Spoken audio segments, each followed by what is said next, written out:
എടുത്തുകൊണ്ടിരിക്കുകയായിരുന്നു അല്ലേ? അപ്പൊ ഇപ്രാവശ്യം ടാബ് എടുത്തോ ഇല്ലേ നമുക്കൊന്ന് നോക്കണ്ടേ? എല്ലാവരും വരുന്നില്ലേ?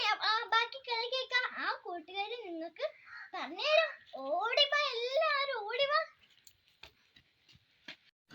ഹായ് കൂട്ടുകാരെ, നമ്മൾ കഥ പറയുകയല്ലായിരുന്നോ കുരങ്ങനും കുരുവികളും?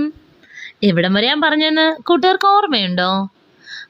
നമ്മുടെ കൂട്ടുകാര് അപ്പൂസും കൂട്ടുകാരും കൂടി എന്ത് ചെയ്യായിരുന്നു? അവൻ്റെ ടാബ് നഷ്ടപ്പെട്ട ടാബിൻ്റെ പുറകെ കണ്ടെത്തി അതിനെ എടുക്കാൻ ശ്രമിക്കുകയായിരുന്നാണല്ലേ? അപ്പോഴാണ് ആര് വന്നേ?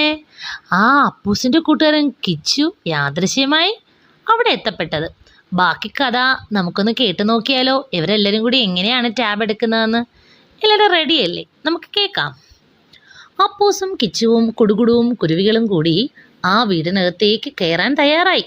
ടുട്ടു ചോദിച്ചു, കള്ളന്മാരെങ്ങാനും ഉണർന്നാൽ എന്തു ചെയ്യും? കുടുകുടു പറഞ്ഞു, നമുക്ക് അപ്പൂപ്പനെ വിളിച്ച് ചോദിക്കാം. കിച്ചു പറഞ്ഞു, എന്നാൽ വിളിയടാ നിന്റെ ജീനിയസ് അപ്പൂപ്പനെ. അപ്പൂസ് അപ്പൂപ്പനെ വിളിച്ചു. അപ്പൂപ്പൻ പറഞ്ഞു, ഞാൻ പറയുന്നത് പോലെ ചെയ്യണം. എന്നിട്ട് കുറച്ച് കാര്യങ്ങൾ പറഞ്ഞു. അപ്പൂസ് എല്ലാം തലയാട്ടി കേട്ടു. ശരി അപ്പൂപ്പ. എന്നിട്ട് അപ്പൂസ് ഓരോരുത്തരോടും ചെയ്യേണ്ട കാര്യങ്ങൾ പറഞ്ഞു. അവർ വീടിനടുത്തേക്ക് നടന്നു. എന്നിട്ട് അപ്പൂസും കിച്ചുവും ഒരു വലിയ മരത്തിന് പുറകിൽ ഒളിച്ചു നിന്നു. ടുട്ടു മരത്തിന് മുകളിൽ കയറി. കുരുവികളും കുടുകുടുവും കൂടി വീടിനടുത്തേക്ക് പറന്നു. പക്ഷികൾ തിരികെ വന്നു. കുടുകുടു പറഞ്ഞു, കള്ളന്മാർ ഇപ്പോഴും ഉറങ്ങുകയാണ്. കുഞ്ഞിക്കുരുവി പറഞ്ഞു, പക്ഷേ പൂച്ചകൾ ഉണർന്നിരിക്കുകയാണ്. കിച്ചു ചിരിച്ചു കളിയാക്കി പറഞ്ഞു, നിന്റെ ഒരു പൂച്ച. ഇവിടെ പട്ടിയെ ശരിയാക്കിയിരിക്കുന്നു, പിന്നെയല്ലേ പൂച്ച, അല്ലേടാ അളിയാ? അപ്പൂസ് പറഞ്ഞു, അത് നമുക്ക് ശരിയാക്കാം. ടുട്ടു, സൈക്കിളിൽ ഇരിക്കുന്ന ആ ബാറ്റ് എടുത്തോണ്ട് വാ. പറഞ്ഞ് കേൾക്കാത്ത താമസം ടുട്ടു മരത്തിലൂടെ ചാടിപ്പോയി വഴിയിൽ വെച്ചിരുന്ന സൈക്കിളിൽ നിന്ന് ബാറ്റ് എടുത്തു കൊണ്ടുവന്നു. അപ്പൂസ് പറഞ്ഞു, നമ്മൾ ഇവിടെ തന്നെ നിൽക്കണം. ടുട്ടു വീടിൻ്റെ പുറകുവശത്ത് പോയിട്ട് ഞാൻ പറഞ്ഞതുപോലെ ചെയ്യണം. ടുട്ടു വീടിന് പുറകുവശത്ത് ചെന്നു. പുറകുവശത്തെ വാതിൽ അടച്ചിരിക്കുകയാണ്. വീടിന് മുകളിലൂടെ കയറി ഉത്തരത്തിനിടയിലൂടെ അകത്തേക്കിറങ്ങി. അത് അടുക്കളയായിരുന്നു. ടുട്ടു 4 പാട് നോക്കി. എന്നിട്ട് 2 സ്റ്റീൽ പാത്രങ്ങൾ എടുത്തു. അതും കൊണ്ട് നടന്ന് അടുക്കളയുടെ ഒരു മൂലയിലേക്ക് ചെന്ന് ഒളിച്ചിരുന്നു. എന്നിട്ട് പാത്രങ്ങൾ തമ്മിൽ ശക്തിയായി അടിക്കാൻ തുടങ്ങി. ടപ്പ് ടപ്പ് ടപ്പ് വലിയ ശബ്ദം കേട്ടു തുടങ്ങി. വീടിന് മുന്നിലുള്ള മരത്തിന്റെ പുറകിൽ ഒളിച്ച് അപ്പൂസ് പറഞ്ഞു, ശബ്ദം കേൾക്കുന്നു, ഒളിച്ചു നിൽക്ക്, നല്ലതുപോലെ ഒളിച്ചു നിൽക്ക്. എന്നിട്ട് മരംകൊത്തിയോട് കൈകൊണ്ട് ആംഗ്യം കാണിച്ചു. മരംകൊത്തി ആ വീട്ടിലേക്ക് പറന്നുപോയി. കള്ളന്മാരിരുന്ന സ്ഥലത്ത് ചെന്ന് നോക്കിയതിനു ശേഷം തിരിച്ചു പറന്ന് പുറകിലൂടെ ചെന്ന് ടുട്ടുവിൻ്റെ അടുത്തെത്തി. ടുട്ടുവിനോട് പറഞ്ഞു, കള്ളന്മാർ ഉണർന്നില്ല, വീണ്ടും വീണ്ടും അടിക്കൂ.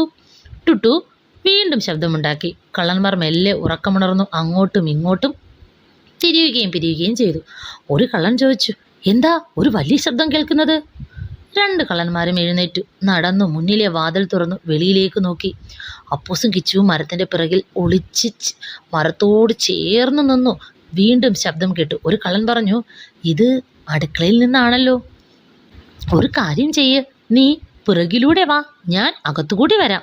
ആരെങ്കിലും പുറത്തോട്ട് ചാടുന്നെങ്കിൽ നീ പിടിച്ചോണം. ഒരു കള്ളൻ വീടിനകത്തുകൂടെ അടുക്കളയിലേക്കും മറ്റേ കള്ളൻ വീടിന് പുറകിലൂടെ അടുക്കളയുടെ വെളിയിലേക്കും നടന്നു. മരം കൊത്തി പറന്നു വന്ന് അപ്പൂസിനോട് പറഞ്ഞു, ഇപ്പോൾ അവർ അവിടെ ഇല്ല. അപ്പൂസും കിച്ചുവും വേഗം വീട്ടിലേക്ക് ഓടി. വീട്ടിലേക്ക് കയറിയപ്പോൾ ഒരു റൂമിൻ്റെ മേശപ്പുറത്ത് കുറേ ടാബുകൾ അടുക്കി വെച്ചിരിക്കുന്നു. മറ്റു പല സാധനങ്ങളും ഇരിക്കുന്നു. ടാബുകളുടെ ഇടയിൽ നിന്നും ഓരോന്നായി നോക്കിയപ്പോൾ അപ്പൂസിൻ്റെ ടാബ് കിട്ടി. അപ്പൂസ് പറഞ്ഞു, കിട്ടി കിട്ടി, വാ വേഗം പുറത്തു ചാടൂ. അപ്പൂസും കിച്ചുവും വേഗം ടാബും കൊണ്ടോടി. വഴിയരികിൽ സൈക്കിൾ വെച്ചിരിക്കുന്ന സ്ഥലത്തെത്തി. കുടുകുടു മരംകൊത്തിയും കുഞ്ഞിക്കുരുവികളും പറന്നു അവിടെ എത്തി. അപ്പൂസ് ചോദിച്ചു, ടുട്ടു എവിടെ? മരംകൊത്തി പറഞ്ഞു, അയ്യോ നമ്മുടെ ടുട്ടു. അപ്പോഴേക്കും ഫോൺ ബെല്ലടിച്ചു. അപ്പൂസ് ഫോൺ നോക്കി പറഞ്ഞു, അപ്പൂപ്പൻ വിളിക്കുന്നു. അപ്പൊ എല്ലാവർക്കും കഥ ഇഷ്ടപ്പെട്ടോ? പക്ഷേ ഒരു പ്രശ്നമുണ്ട്, ടുട്ടുക്കുട്ടനെ കാണാനില്ലല്ലേ? അപ്പൂസ് ടാബ് പൊട്ടി. പക്ഷെ ടുട്ടുക്കുരവനെ കാണാത്തോണ്ട് അവർക്ക് വിഷമായി കാണുമല്ലേ? ടുട്ടുക്കുരങ്ങനെ എന്ത് പറ്റിയെന്ന് അടുത്ത വീഡിയോയിൽ കാണാം. തിങ്കളാഴ്ച രാത്രി ഇടുന്നതായിരിക്കും. എല്ലാവരും കാണാം. അപ്പോൾ വീഡിയോ ഇഷ്ടപ്പെട്ടെങ്കിൽ ലൈക്ക്, ഷെയർ, സബ്സ്ക്രൈബ്. ആരും ഇത് ഇത്രയും ചെയ്യാൻ മറക്കരുത്. ബൈ.